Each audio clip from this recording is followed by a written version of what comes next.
Hello guys, അപ്പോൾ ഇന്ന് എൻ്റെ കയ്യിൽ ഒരു അടിപൊളി മാങ്ങ ഇട്ടിട്ടുണ്ട്. ഇത് വെച്ച് ഞാൻ മാങ്ങോ ജ്യൂസ് ഉണ്ടാക്കാൻ പോകണം. അപ്പോൾ നല്ല ഫ്രഷ് മാങ്ങോ ആണ് നമ്മളിന്ന് എടുത്തേക്കുന്നത്. അത് നമ്മൾ കുറച്ച് വലുതായിട്ട് പുളി വെച്ചിട്ടുണ്ട്. ഇനി ആ പുളിയിൽ നമ്മൾ കൊച്ച് നമ്മൾ അരയ്ക്കുന്നതിന് പാകമായിട്ടുള്ള കൊച്ചു പീസുകളാക്കി മുറിച്ചതിന് ശേഷം ഇനി നമ്മൾ ഈ മുറിച്ചതെല്ലാം ഇനി വലിയൊരു മിക്സിയുടെ ജാറിലേക്ക് നമുക്കിതെല്ലാം അങ്ങോട്ട് അരച്ചെടുക്കണം.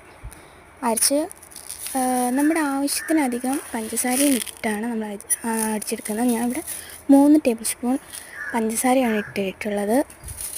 ഇനി നമുക്കിത് നല്ലപോലെ അടിച്ചെടുക്കാം. നല്ലപോലെ അടിച്ചെടുത്തിട്ടുണ്ട്. കുറച്ച് ഭാഗങ്ങളൊക്കെ അങ്ങനെ ഇരുന്നിട്ടുണ്ട്. അതുകൊണ്ട് ഞാൻ കുറച്ച് വെള്ളം കൂടെ ഒഴിച്ചു, നല്ല കോൾഡ് വാട്ടർ ഒഴിച്ച് ഞാൻ കുറച്ചുകൂടെ നല്ലതായിട്ട് അരിക്കാൻ വിചാരിച്ചു.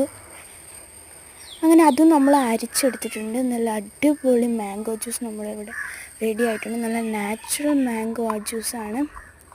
അപ്പം ഞാൻ ഇത് ടേസ്റ്റ് ചെയ്തിട്ട് പറയാം.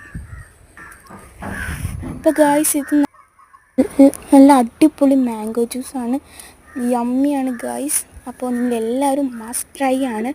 അപ്പോൾ എല്ലാവരും ട്രൈ ചെയ്തിട്ട് ബൈ. സബ്സ്ക്രൈബ് ചെയ്യാൻ മറക്കല്ലേ. ബൈ.